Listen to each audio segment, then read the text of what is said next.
Hello everyone, welcome to IS point. अब यहाँ पे हम लोग बात कर रहे हैं अपना जो मतलब मुस्लिम और हाशिया करें, ठीक है।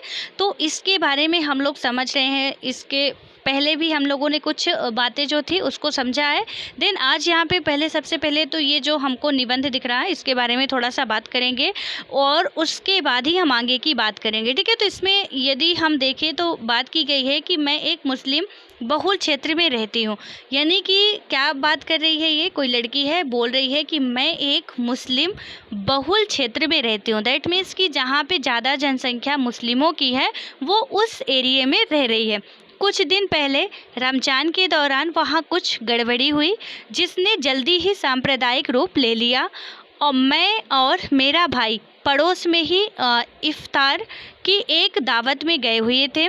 मैंने परंपरागत कपड़े यानी कि सलवार कमीज पहनी थी, मेरा भाई शेरवानी पहने था। घर लौटने पर हमें कहा गया कि हम अपने कपड़े बदलकर जीन्स और टी शर्ट पहन लें, ठीक है।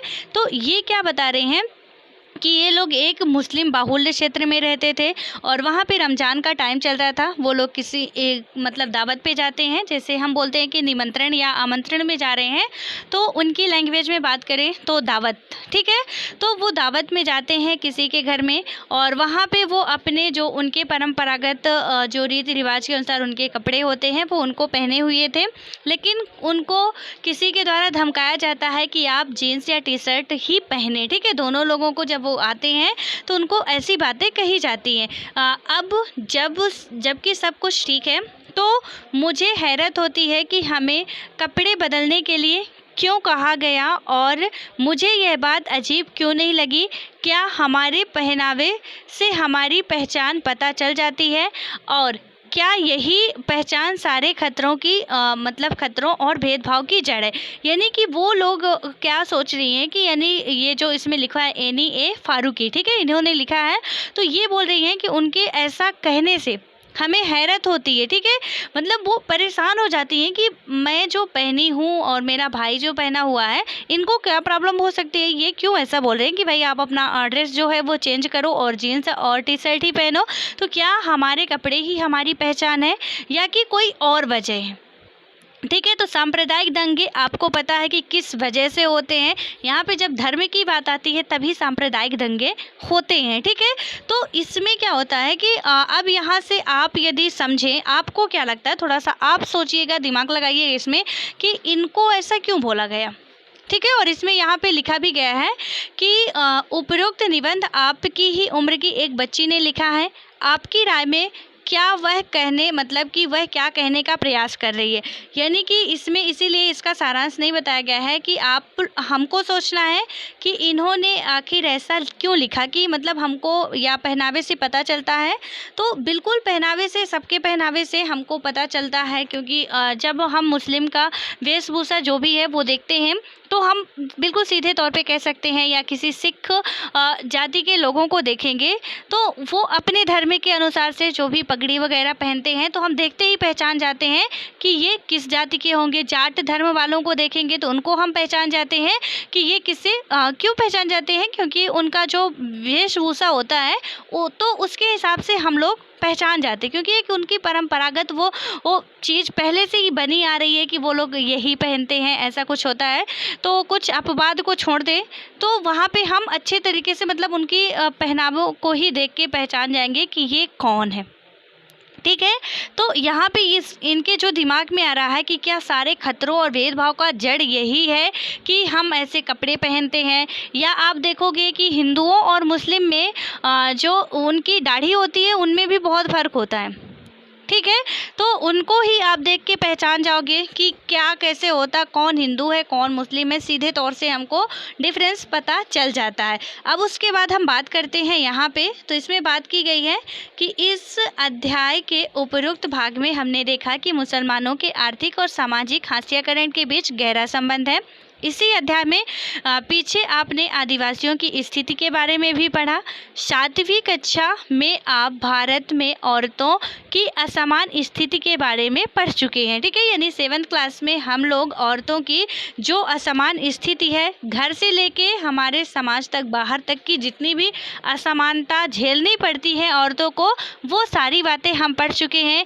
कि एक यदि वो कोई भी औरत है तो घर में उसकी क्या वैल्यू होती है। तो हमने हरमीत की कहानी पढ़ी थी जिसमें कि उनको क्या बोला जाता था, यानी कि नथिंग वुमन, बिना काम की औरत, ठीक है। यानी कि कोई भी ऐसा माना जाता था कि औरत किसी काम की नहीं होती है, यानी वो कोई काम नहीं करती, घर पे सारा दिन बैठी रहती, घर का काम कोई काम नहीं होता। उसके बाद हम देखते हैं कि यदि बाहर कोई मतलब जॉब कर रही है, उसका भी काम या उसकी कम वेतन देना उसको, या कि उसको मतलब सारा दिन काम कराना उस हिसाब से, और उसके साथ बहुत गलत तरीके से बिहेव करना, उसकी तनख्वाह भी कम देना। तो वो सारी बातें हमने देखा था किस तरीके से भेदभाव हर एक तरह से घर से लेके बाहरी जितनी भी दुनिया है वहाँ भी उनको झेलनी पड़ती थी, ठीक है। तो उसके बारे में हम तो पढ़ चुके हैं कि औरतों के साथ क्या क्या भेदभाव होता है। देन उसके बाद बात करें यदि हम, तो हाशियाकरण एक जटिल परिघटना है जिससे निपटने के लिए कई तरह की रणनीतियों, साधनों और सुरक्षाओं की ज़रूरत है, ठीक है।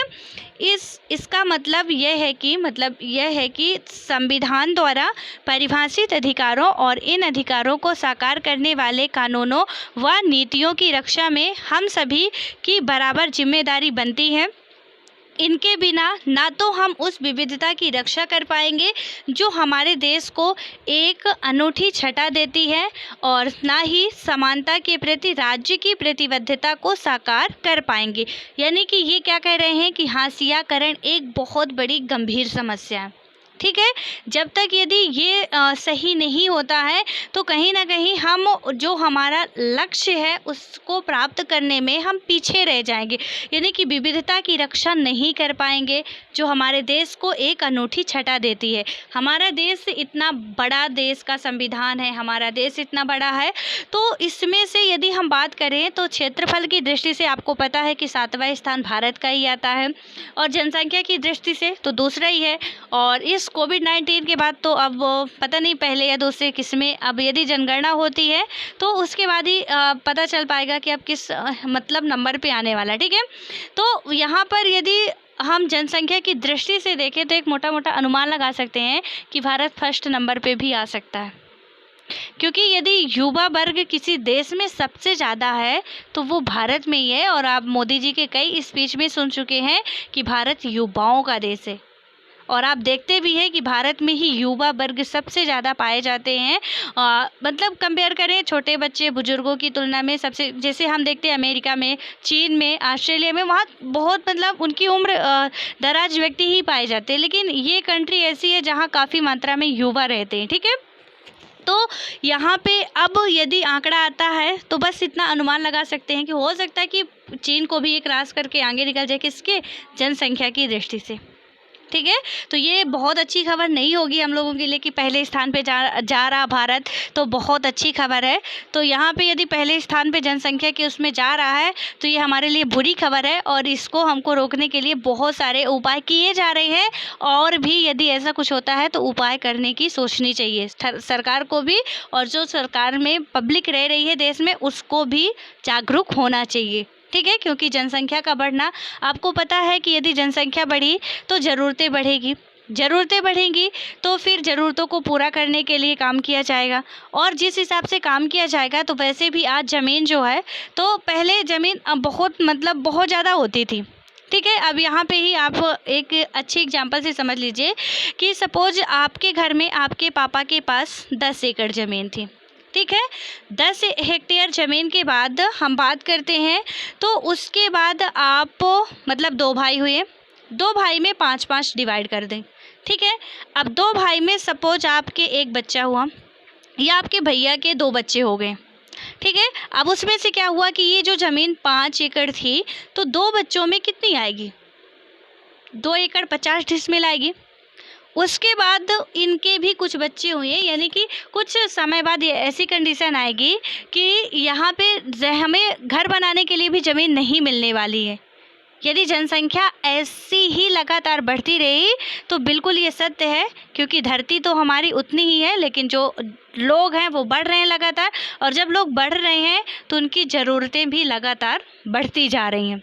ठीक है, और पैदा होने के बाद कोई मारना नहीं चाहता है, और जब मारना नहीं चाहता है तो वहाँ पे अच्छा यही होगा कि पैदा ही ना करें।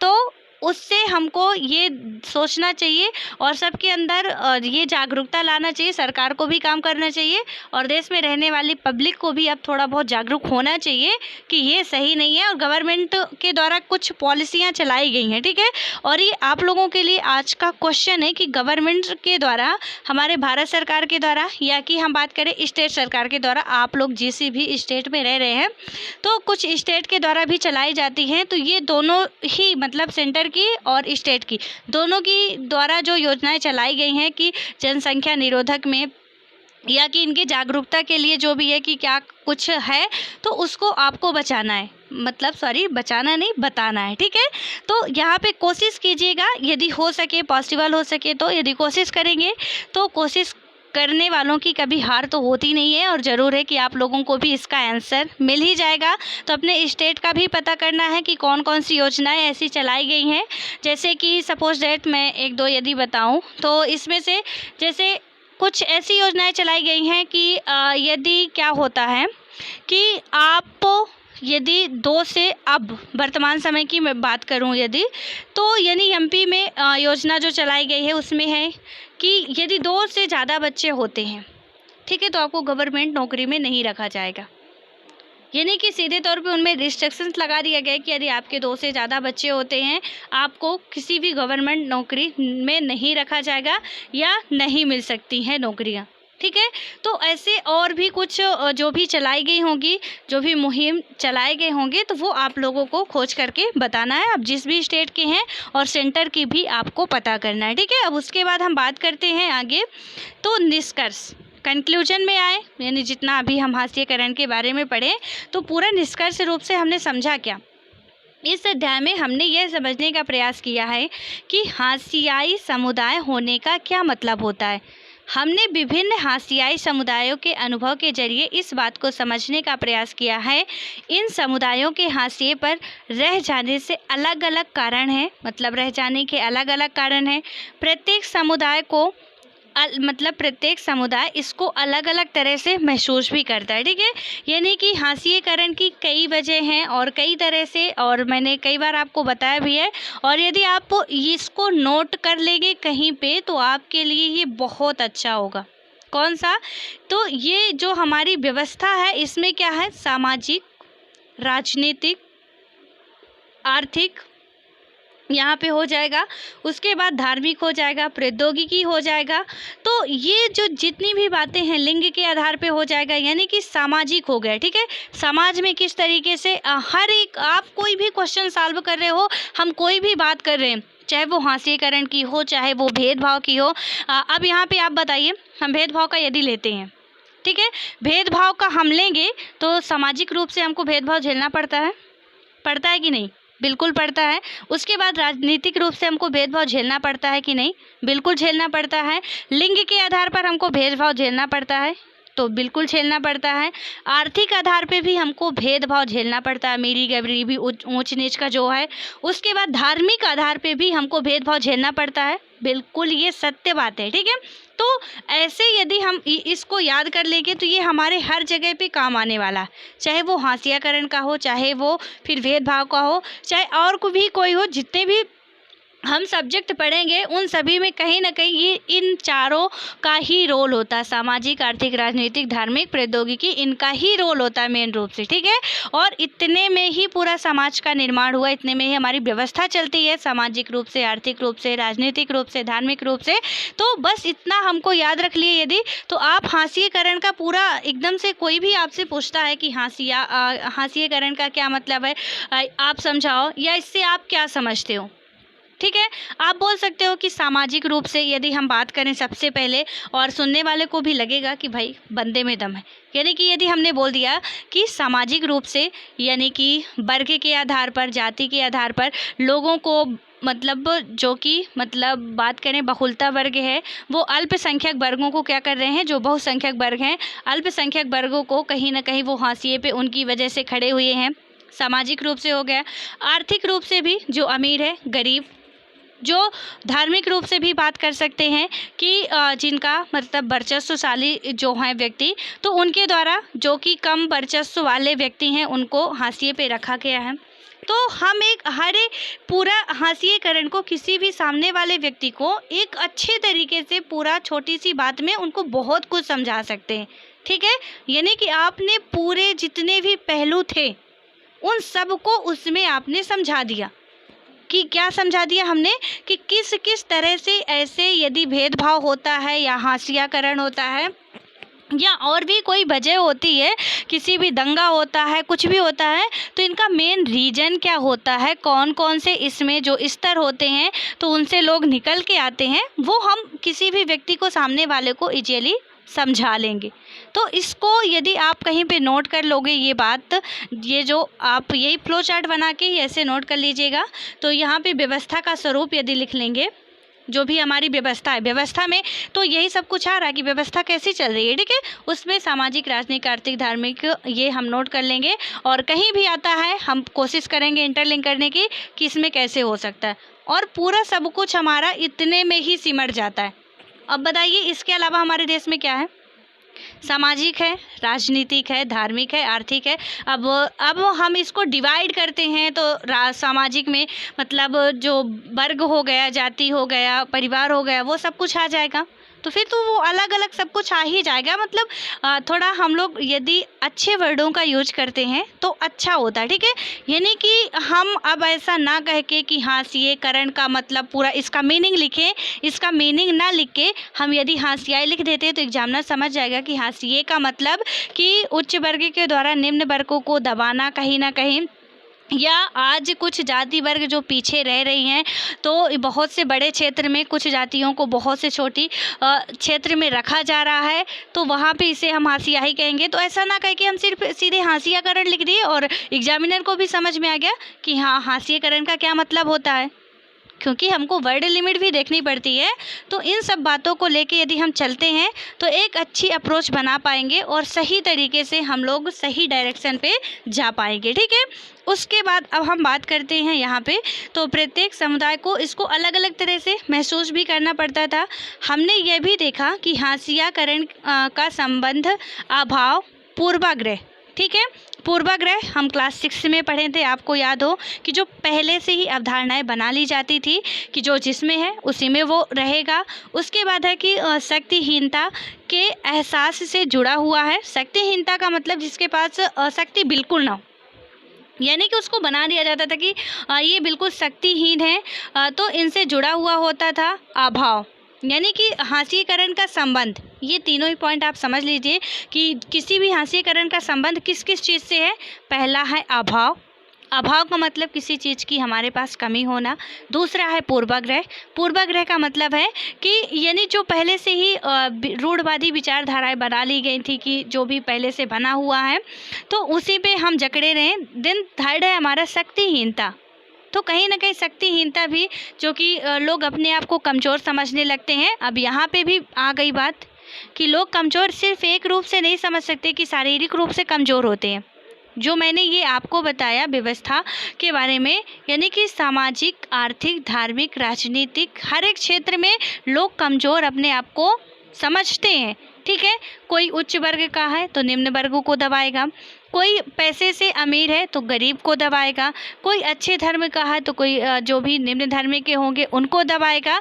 यानी कि शक्तिहीनता कई रूप में आ सकती है। ठीक है, तो यहाँ पे हम शारीरिक क्षमता की बात नहीं कर रहे हैं कि जो शारीरिक क्षमता से बहुत मतलब जिसकी शारीरिक क्षमता अधिक होगी वो ही शक्तिशाली कहलाएगा, अदरवाइज जो कमज़ोर होंगे तो वो शक्तिशाली नहीं कहलाएंगे।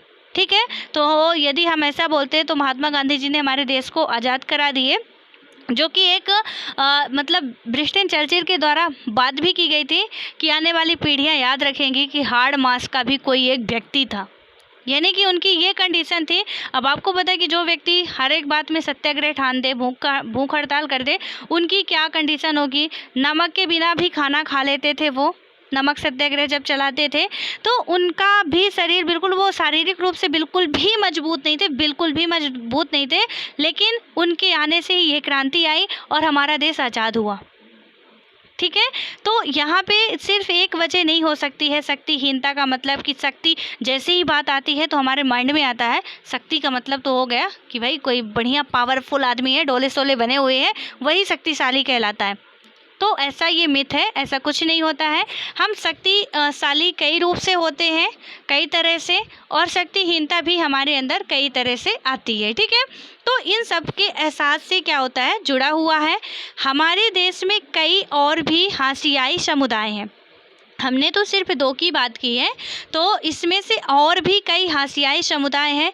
दलित भी इसी तरह का एक समुदाय है। इस समुदाय के बारे में हम अगले अध्याय में विस्तार से पढ़ेंगे। हाशियाकरण से कमज़ोर, सामाजिक हैसियत ही नहीं, मतलब कि यहाँ पे बात क्या की गई है कि हाशियाकरण से कमज़ोर, सामाजिक हैसियत ही नहीं होती, मतलब हैसियत ही नहीं पैदा होती, बल्कि शिक्षा व अन्य संसाधनों तक पहुंच भी बराबर नहीं मिल पाती है। ठीक है, यानी कि इसमें हम बात करें तो सामाजिक जो यहाँ पे हाशियाकरण होता है, तो वहाँ पे सामाजिक हैसियत ही नहीं पैदा होती, यानी कि समाज में ही इनको दबाया या धमकाया नहीं जाता, बल्कि ना तो इनको शिक्षा अच्छे से मिल पाती है, ना अन्य संसाधन की पहुँच इन तक क्या हो पाती है, बराबर मिल पाती है या पहुंच पाती है। ठीक है, उसके बाद हम आगे बात करते हैं। तो इसके बावजूद हाशियाई समुदाय का जीवन भी बदला जा सकता है और बदलता है। कोई भी हमेशा एक ही तरह से हाशिए पर नहीं रहता। अगर हम हाशियाकरण के इन उदाहरणों पर ध्यान दें तो पाएंगे कि इन दोनों समुदायों के पास भी संघर्ष और प्रतिरोध का एक लंबा इतिहास रहा है। हाशियाई समुदाय अपनी सांस्कृतिक विशिष्टता बनाए रखना चाहते हैं और साथ ही अधिकारों, विकास और अन्य अवसरों में बराबर का हिस्सा चाहते हैं। अगले अध्याय में हम जानेंगे कि विभिन्न समुदायों ने इस हाशियाकरण का सामना किस तरह से किया है। ठीक है, तो यहाँ पे कोई भी समस्या आती है, और हम कई बार सॉल्व कर चुके हैं कि जब भी कोई समस्या आती है उसका सॉल्यूशन ज़रूर होता है, उसका समाधान ज़रूर होता है। ठीक है, चाहे कितनी बड़ी से बड़ी समस्या हो, बहुत क्रिटिकल से क्रिटिकल समस्या हो, लेकिन उसका भी समाधान ज़रूर होता है। ये बिल्कुल सत्य बात है। और हमें एक समाधानकर्ता, मतलब कि किसी भी जो भी समस्याएं हैं उनका समाधानकर्ता बनना है, तो उसके लिए हमें समाधान सोचना चाहिए, विचार करना चाहिए कि क्या कैसे हो रहा। ठीक है, अभी कल की न्यूज़ है, तो वहाँ पे आपने देखा, परसों की ये न्यूज़ है, ठीक है, तो उसमें हमने देखा, ऐसे ही है कल या परसों की, कि वहाँ पे एक यूपी की शायद है, तो उस लड़की का क्या हो गया, मतलब उस लड़की की डेथ हो गई है। और किस वजह से हुई है, क्योंकि उसको इतनी बुरी तरह से उसके साथ व्यवहार किया गया था। उस लड़की के साथ वो इतनी दर्दनाक घटना थी, इतनी दर्दनाक घटना कि यानी कि पहले तो उसका बलात्कार किया जाता है, उसके बाद उसकी जो भी शारीरिक उसको, मतलब जितना उनसे बन सकता वो करते ही हैं, उसके बाद उसकी जीभ वगैरह भी काट लेते हैं। ठीक है, तो यहाँ पे इतने हैवान पैदा हो चुके हैं, लेकिन हमको ये सोचना होगा कि ये जो समस्याएं आए दिन बढ़ रही हैं, तो यहाँ तक जितने भी अभी तक नियम कानून बने हैं, ये जब कारगर सिद्ध नहीं हो रहे हैं, तो इनके समाधान में हमें और क्या करना चाहिए। यदि ऐसी समस्याएं आए दिन उत्पन्न हो रही, आपको पता है कि नियम कानून बनाए गए हैं, ठीक है, कि यदि कोई आपको गलत दृष्टि से देखता है या आपको देख भी लेता है गलती से, तो उसको सज़ा होगी। लेकिन क्या सज़ा होगी, कब मिलती है सज़ा, जब उसकी जान चली जाती है, तब तक भी न्याय नहीं हो पाता। हम निर्भया के केस में देख चुके हैं कि 2012 का केस 2020 में सॉल्व हुआ। ठीक है, तो 8 साल बाद जब केस सॉल्व हो रहे हैं, तो हम कैसे मान लें, यानी कि अब हमको क्या, कि हम एक समाधान हमारे अंदर आना चाहिए कि ये जो दुर्घटनाएं हो रही हैं, ये करने वाले कौन हैं, हमारे समाज के ही कुछ अराजक तत्व हैं, असामाजिक तत्व हैं, जिनके द्वारा ऐसी घटनाएं की जाती हैं। लेकिन कुछ सुधारक भी होते हैं, इसी समाज में हो सकता है हम में से ही कोई हो सुधारक जो कि बहुत बड़ा बदलाव ला सकता है, लेकिन कब? ठीक है, यही सारी बातें हमको सोचनी है कि ये दुर्घटनाएं हो रही। अब ये नहीं सोचना कि गवर्नमेंट ने क्या क्या कानून बनाए हैं। गवर्नमेंट ने जो कानून बनाए कोई कारगर सिद्ध हो ही नहीं रहे। तो यहाँ पे अब हमको ये सोचना है कि जब ये कानून जितने भी हैं वो जब कारगर सिद्ध नहीं हो रहे हैं, सो हमको अब और इसके आगे का क्या समाधान सोचना चाहिए कि ऐसी घटनाएं ना हो। क्योंकि ऐसी घटनाएं घटने की बजाय लगातार घटती जा रही, बढ़ती जा रही, मतलब कि ये कम होने का नाम नहीं ले रही है और बढ़ती ही जा रही है। और तो और हैवानियत उनकी जो होती है वो तो और ज़्यादा बढ़ रही है कि कैसे कैसे हम देखते हैं कि उनका बलात्कार करने के बाद किसी के ऊपर पेट्रोल छिड़क के आग लगा देते हैं, किसी के ऊपर एसिड डाल देते हैं। यानी कि इंसानियत उन लोगों की पूरी तरह से ख़त्म हो चुकी होती है। तो इसके समाधान के लिए क्या क्या करना चाहिए, क्या कोर्ट को करना चाहिए, क्या हम सजेशन दे सकते हैं कि हमारी न्यायपालिका को और क्या निर्णय लेने चाहिए, या कि सरकार को क्या निर्णय और लेने चाहिए, कोई भी जो भी गवर्नमेंट के द्वारा कैसी पॉलिसी का और थोड़ा अच्छे बेहतर तरीके से निर्माण करना चाहिए। और यहाँ पे आप लोग प्लीज़ बताने का मतलब थोड़ा बहुत कोशिश करिएगा कि आप क्या इसमें समाधान के लिए कुछ सुझाव दे सकते हैं। यदि कि कुछ आपके हिसाब से ऐसा लगता है वो बिल्कुल मत बताइएगा जो अभी तक चल रहा है, क्योंकि जो चल रहा है उसमें हम देख रहे हैं कितना बढ़िया चल रहा है। उसके अलावा कोई इनोवेटिव आइडियाज़ हों आपके पास कि यदि हम ऐसा कुछ करते हैं तो ये जो समस्याएं हैं उन पे थोड़ा बहुत कंट्रोल किया जा सकता है। तो यदि आपके माइंड में ये आए तो प्लीज़ मतलब ये संकोच मत कीजिएगा कि सही होगा गलत होगा, कोई देख के कमेंट हंसेगा कि नहीं हंसेगा, बताने की ज़रूर कोशिश कीजिएगा कि हम यदि ऐसा कुछ समाधान करना चाहते तो यहाँ पे कुछ गवर्नमेंट को यदि आप सजेशन भी दे रहे हो तो क्या दे सकते हो कि गवर्नमेंट के द्वारा क्या पॉलिसीज़ लानी चाहिए, किस तरह की, या कोर्ट में कुछ और किस तरह का निर्णय लिया जाना चाहिए, कैसे उनमें और भी बेहतर तरीके से ऐसा हो सके कि 2 से 3 दिन के अंदर ही न्याय मिल जाए। तो कुछ ऐसी व्यवस्थाएं यदि आपके माइंड में आती हैं, ऐसे सुझाव, तो प्लीज़ बताने की कोशिश ज़रूर कीजिएगा, ठीक है। सो अब ये चैप्टर जो है वो हमारा पूरी तरह से ख़त्म हो चुका है। अब हम अगले अध्याय की बात करेंगे अपने अगले वीडियो में। सो अब मिलते हैं आपको नेक्स्ट वीडियो में, तब तक के लिए बाय बाय। और जो मैं पूछी हूँ तो उस पर गौर कीजिएगा, क्योंकि आज किसी और की बहन है, कल हमारी भी बहन हो सकती है और कल हम भी उसमें शामिल हो सकते हैं। हमारी बहन ही नहीं, लड़कियों के लिए भी है और लड़कों के लिए भी है कि जो इतनी दरिंदगी करते हैं। तो वहाँ पे यदि हम देख रहे हैं, ठीक है, तो ऐसा तो नहीं है कि यदि हम देख के उस सिचुएशन को, जो भी कंडीशंस होती है देखते हैं और लोग वीडियो बनाने लगते हैं, तो वहाँ पे देख के हम खड़े होके उसका वीडियो बना रहे हैं। हमको क्या लगता है कि चलो हो गया, जाने दो, मेरे साथ तो हो ही नहीं रहा। ऐसा कभी मत सोचना। यदि आप ऐसा सोच रहे हो तो बहुत गलत है, क्योंकि जिस जगह पे आज किसी और की बहन है उस जगह पे कल आपकी भी बहन हो सकती है। क्योंकि ये जो असामाजिक कुछ तत्व तो फैले हुए हैं अपने देश में ना, तो वो किसी के सगे नहीं होते हैं। तो इसलिए हमेशा दूसरों के प्रति थोड़ा बहुत सजग रहना चाहिए कि यदि आज ये समस्या में है तो इसकी हमको जितनी हेल्प बन सकती है करें। नहीं हम उसके पास जाके बता सकते हैं तो एक पुलिस को फ़ोन तो कर सकते हैं, कि इतना भी नहीं कर सकते, इतनी भी हमारे पास हिम्मत नहीं बचती है कि हम इतना भी जाके कर लें। तो बहुत से और भी आइडियाज होते हैं, यानी कोई भी प्रॉब्लम हो उसका समाधान हमेशा होता है और एक सही समाधान होता है, और जो कर लेता वही जीनियस होता है। तो इसलिए हमको ये सोचना चाहिए, ठीक है। सो मिलते हैं अब अगले वीडियो में। All the best.